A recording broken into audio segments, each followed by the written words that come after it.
মোহতারাম, মরার পরে মুর্দা ব্যক্তির কাফনে ছেলেদের 3টে কাপড় আর মেয়েদের 5টা কাপড় কেন দেওয়া হয়? মানে যখন কাফন দেওয়া হয় ছেলেদের 3টা কাপড়, মেয়েদের 5টা কাপড় কেন দেওয়া হয়? ফিজিক্যালি আল্লাহ সুবহানাহু ওয়া তাআলা ছেলে এবং মেয়েদের কিছু পার্থক্য রেখেছেন, কিন্তু আমাদের বুক সমান, মেয়েদের বুক উঁচু। আমাদের লজ্জাস্থান একরকম, মেয়েদের লজ্জাস্থান আর এক রকম। আমাদের শারীরিক অবকাঠামো একরকম, মেয়েদের শারীরিক অবকাঠামো আর এক রকম। পর্দার যে বিষয়টা রয়েছে, মেয়েদের কেন 5টা কাপড় দেওয়া হয়? আল্লাহ রাব্বুল আলামিন জীবিত অবস্থায় নারীকে পর্দা করার কথা বলেছেন, এমনকি মৃত্যুর পরেও তাকে ঢেকে রাখার নির্দেশ আল্লাহ সুবহানাহু ওয়া তাআলা নবীজির মাধ্যমে আমাদেরকে দিয়েছেন। ফাতেমা রাদিয়াল্লাহু তাআলা আনহা, আপনারা হয়তো অনেকে এটা জানেন, ওনার মৃত্যুর সময় যখন ঘনিয়ে আসলো তখন তিনি স্বামীকে ডেকে বললেন, প্রিয় স্বামী, আমার মৃত্যু হয়ে যাবে, আমার মৃত্যু হয়ে গেলে দিনের বেলায় লোকজন বেশি জানাজায় আসবে শুনতে পেলে। আমি সবসময় পর্দায় ছিলাম, আমার গায়ের কাপড় চোপড় জড়িয়ে যদি মানুষের সামনে জানাজা দেওয়া হয় তাহলে লোকেরা অন্তত পর্দার ভেতরে থেকে বুঝতে পারবে যে নবীজি সাল্লাল্লাহু আলাইহি ওয়াসাল্লামের মেয়েটা কত বড় ছিল, লম্বা ছিল, খাটো ছিল, মোটা ছিল না কেমন ছিল। এই জন্য তিনি স্পষ্টভাবে বলেছিলেন, আপনি রাতের আধারে আমার দাফন কাফনের ব্যবস্থা করবেন। সুবহানাল্লাহ। আম্মা জান ফাতিমাতুজ জাহরা রাদিয়াল্লাহু তাআলা আনহা তার স্বামীকে এই কথা বলেছিলেন। আজকে আমার মামুনদের অবস্থাটা কি দেখেন তো। মেয়েদের সাধারণত রাসূল আকরাম সাল্লাল্লাহু আলাইহি ওয়াসাল্লাম তাদের কণ্ঠটাকেও বলেছেন নিয়ন্ত্রণ করতে, শারীরিক অবকাঠামো এটাকে নিয়ন্ত্রণ করতে বলেছেন। ইদাস্তাহাল্লাত উম্মতি খামসান ফালাইহিমুদ দিমার, উম্মতের উপরে যে সমস্ত কারণে আযাব গজব আসে এর মধ্যে একটা উল্লেখযোগ্য কারণ হচ্ছে ওয়ালাবিসুল হারির, রেশমি পোশাক পরিধান করা, চিকন চাকন পোশাক পরিধান করা।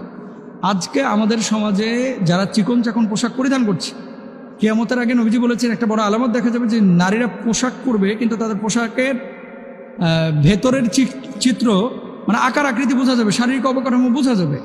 এখনকার মেয়েরা এমন চিকন চাকন পোশাক পরিধান করছে, ছেলেরা এমন ছেঁড়া ফাটা পোশাক পরিধান করছে যে ভেতরের আকার আকৃতি লজ্জাস্থান পর্যন্ত অনেক সময় বোঝা যায়। সম্পূর্ণরূপে হারাম, জায়েজ নাই, এবং এটার কড়া খেসারত দিতে হবে। কিন্তু শুনেন, একটা মেয়ে যখন রাস্তায় বেগানা ভাবে হেঁটে যায়, 20টা ছেলে যদি তার দিকে তাকায়, 20টা ছেলের চোখ আছে কয়টা? 40টা। তো 100টা ছেলে বা 100টা পুরুষ যদি ওই নারীর দিকে লোলুপ দৃষ্টিতে তাকায়, কিছু কিছু পোলাপান তো এরকম হাট ডলে, ওই চায়ের দোকানে বসে বসে এরকম হাট ডলে আর খালি দোস্তরে একটা জোস একটা জিনিস গেল, এরকম কমেন্ট করে থাকে। তো আপনার ছেলের ব্যাপারে, আপনার মেয়ের ব্যাপারে কোনো ছেলে যখন এমন কথা বলবে, বাবা হিসাবে কিন্তু আপনি শুনলে আপনার রাগ উঠবে, হৃদয় রক্তক্ষরণ হবে। তো কোনো বাবা যদি এই সমস্ত জিনিসগুলোকে খেয়াল না করে তাহলে আল্লাহর আদালতে ওই বাপকেও কিন্তু দাঁড়াইতে হবে। রাসূল আকরাম সাল্লাল্লাহু আলাইহি ওয়াসাল্লামকে আল্লাহ সুবহানাহু ওয়া তাআলা পবিত্র কুরআনুল কারীমের মধ্যে স্পষ্ট বলেছেন, ওয়াকুল্লিল মুমিনাতি ইয়াগদুদনা মিন আবসারিহিন্না ওয়া ইয়াহফাযনা ফুরুজাহুন্না ওয়া লা ইউবদিনা যিনাতাহুন্না ইল্লা মা যাহারা মিনহা। সূরা নূরের 31 নম্বর আয়াত। আপনি ঈমানদার নারীদের বলুন তারা যেন তাদের দৃষ্টিকে নত রাখে, তাদের যৌনাঙ্গের হেফাজত করে, তারা যেন স্বীয় সৌন্দর্য প্রদর্শন না করে। এই মেয়েরা যে এত সুন্দর করে সাজুগুজু করে বের হয়, ছেলেরা যে এই যে বগলের নিচে পারফিউম টারফিউম দিয়া একেবারে মনে করেন সাজুগুজু করে বাইর হয়, কিসের জন্য?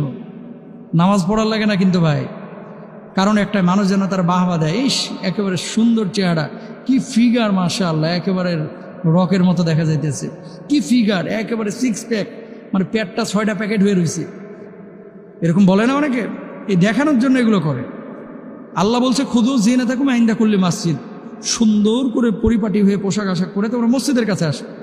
আর আপনি সুন্দর করে পরিপাটি হয়ে গেলে মার্কেটে, তো ছেলেরা তো আপনার দিকে তাকাবেই।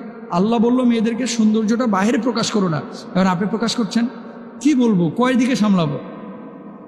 বসুন্ধরা সিটিতে যান, ঢাকার বড় বড় মার্কেট, এই যে যমুনা ফিউচার পার্কের মতো এরকম মার্কেটে যান, দেখবেন কিছু দোকান আছে ভাই, যত ছেঁড়া তত ফ্যাশন, যত ছেঁড়া তত ফ্যাশন। ছেলেদের পায়ে ছেঁড়া, জুতার নিচে ছেঁড়া, প্যান্টে রং উঠা, এগুলো ফ্যাশন, কিয়ামতের আলামত। নবী সাল্লাল্লাহু আলাইহি ওয়াসাল্লাম নিষেধ করেছেন। তাহলে মেয়েদের এই যে 5টা কাফনের যে কাপড় দেওয়া হয়, এটা মূলত পর্দার কারণে।